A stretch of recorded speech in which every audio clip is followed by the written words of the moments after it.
Mnyama mkali Simba Sports amekamilisha dili ya Jospin Loemba. Ni nyota ambaye tuliwahi kumzungumzia hapa juu ya makali yake, juu ya ubora wake, lakini wenyewe Simba wamethibitisha kwamba usajili huu ndio ule usajili wa mzabuni wa vifaa vya michezo vya klabu ya Simba, kit supplier J-Root. Huyu ndo mchezaji ambaye alikuwa kwenye mkataba. Kwa mujibu wa vipengele vya mkataba vilieleza kwamba J-Root mzabuni huyu, kwa sababu ameshinda zabuni hii, aliweka vipengele ambavyo vilimrahisishia yeye kushinda kwamba ataleta mchezaji.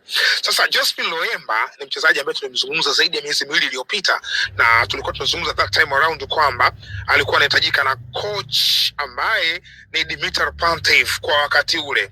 Dimitar Pantev amefundisha Cameroon, lakini baadaye akaenda Botswana. So ana connection nzuri na Cameroon. Alivyokuwa ndani ya Simba alimpoint huyu mchezaji, lakini viongozi wa Simba wakamuona huyu mchezaji kwa maana ya kumfuatilia, na wakamuona katika mchezo wa kufuzu fainali za kombe la dunia kati ya Congo Brazzaville, taifa la Jospin Loemba, pamoja na Tanzania kule visiwani Zanzibar. Wakajithibitishia kwamba ni mchezaji mzuri na wanamhitaji kumsajili.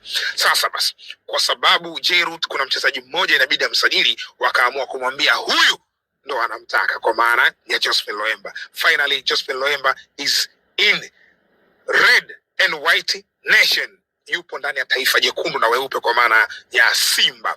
Sasa Simba bwana, kuna bomu zito analitengeneza, kwa sababu anakwenda kuongeza qualities ndani ya kikosi chao. Ubora mkubwa anakwenda kuongezeka. So far Jospin Loemba ni nambari 10, lakini kwa aina yake ya uchezaji anaweza pia kutumika wide, kutumika pembeni.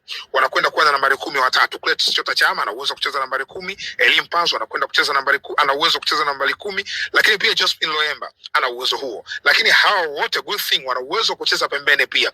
Ile attacking line ya Simba ni threat, ni hatari kweli kweli. Kwa hiyo ni hivyo, Simba anastahili credit kwa usajili huu wa Jospin Loemba. Muda utakavyozidi kwenda tutazidi kuona, lakini pia wanakwenda kuongeza chachu ya kuelekea mechi zao za kimataifa. Simba anahitaji kwenda robo finali seriously, na tulizungumza kwamba timu yao ambayo ilicheza kwenye duru la pili ni kama timu mpya hivi. Sasa hii kama timu mpya inakwenda kuongezeka na nyota hawa. Anise Ura kucheza mechi ya kwanza anaongezeka hapa, pamoja na huyu kwa maana ya Jospin Loemba. Mama atakuwa vipi? Tusubiri kuona mnyama atakavyokuwa. Comment yako inaonaje juu ya Jospin Loemba? Unamuona ni mchezaji wa daraja la juu kujiunga na Simba au hapana, ni mchezaji wa kawaida? Weka comment kwenye comment section. Yeah.